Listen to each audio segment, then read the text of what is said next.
Hello computer science में आपका स्वागत। दोस्तों, उत्तर प्रदेश राज्य निर्वाचन आयोग ने यानी कि स्टेट इलेक्शन कमीशन की तरफ से एक त्रिस्तरीय पंचायत निर्वाचक नामावलियों के लिए एक अधिसूचना जारी की है, जिस अधिसूचना में अपडेट दिया गया किस तरह से क्या प्रोसीजर होने वाला है। जो पंचायत इलेक्शन होने वाले हैं 2026 में, तो किस तरह से प्रोसीजर होगा और उसके पहले क्या क्या चीज़ें आपको कंप्लीट करनी, उसके लिए एक अधिसूचना जारी हुई है। तो यहाँ पे आपको दिखा देते हैं। आप इस पोर्टल पर आओगे, जो गवर्नमेंट का पोर्टल है स्टेट इलेक्शन कमीशन में, तो आप इस तरह से देख सकते हो 11/7/2025 को एक यहाँ पे आप देख सकते हो त्रिस्तरीय पंचायत निर्वाचन नामावलियों के बृहद पुनरीक्षण यानी कि 2025 की अधिसूचना दी है। यानी कि अभी इसका 2025 में पुनरीक्षण हो रहा है, यानी पुनः निरीक्षण होगा। उसके बाद यहाँ पे किस तरह से इसका प्रोसीजर है वो दिखाते हैं। जैसे इस लिंक पर क्लिक करोगे तो डाउनलोड हो जाएगा आपके सामने एक PDF इस तरह से, और इसमें आप पढ़ सकते हो। जैसे आप देख सकते हो दिनांक 11/7/2025 का यहाँ पे जो अधिसूचना जारी हुई है, और नीचे यहाँ पे मैटर जो भी है क्या किस तरह से प्रोसीजर होना समझते हैं। जैसे कि भारत के संविधान के अनुच्छेद 243 सब उत्तर प्रदेश पंचायत राज अधिनियम 1947 की धारा 9 में प्राप्त शक्तियों का प्रयोग करते हुए मैं राज्य निर्वाचन आयुक्त उत्तर प्रदेश एतद द्वारा यह निर्देश देता हूं कि प्रदेश में त्रिस्तरीय पंचायत को निर्वाचक नामावली व निम्नलिखित सारणी के अनुसार बृहद पुनरीक्षण किया जाए। कार्यक्रम का शेड्यूल यहाँ पे दिया है। किसी ग्राम पंचायत के आंशिक भाग के किसी अन्य ग्राम पंचायत अथवा नगरीय निकाय में समाहित होने की स्थिति में विलोपन व मतदाता सूची के प्रिंट करने की कार्रवाई।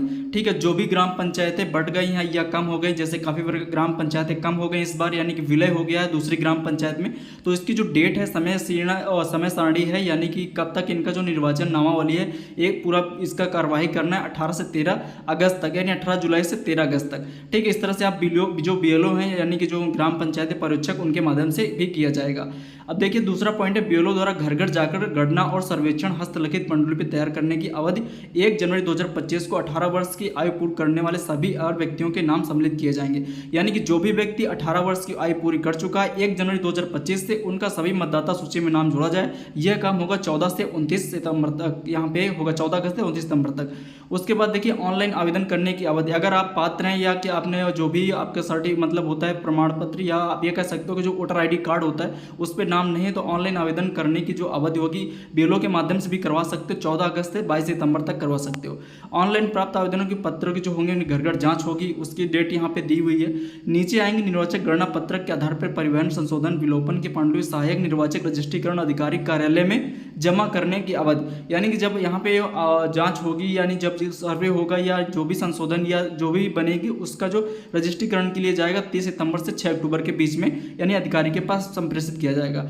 ड्राफ्ट नामावली की कंप्यूटरीकृत पांडुलिपि तैयार करना, यानी कंप्यूटर की फीडिंग के माध्यम से जब वो फेड किया जाएगा उसकी कार्रवाई 7 अक्टूबर से 24 नवंबर तक यहाँ पे होना है।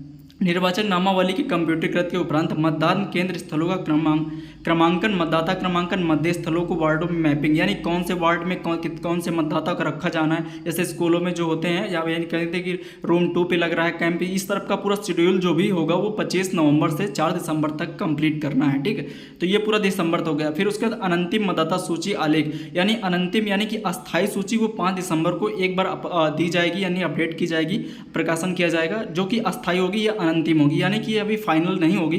फाइनल सूची कब होगी, जैसे कि आलेख में प्रकाशित अनंतिम मतदाता सूची का निरीक्षण होगा, जो मतलब दी जाएगी अस्थायी वाले उसका निरीक्षण होगा।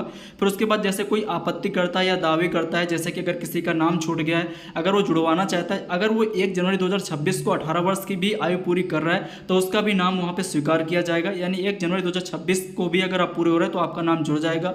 इस तरह से जो दावे और आपत्तियों का निस्तारण होगा, यानी कि जगह नाम कट जाता है या इस तरह से जुड़वाने का होगा।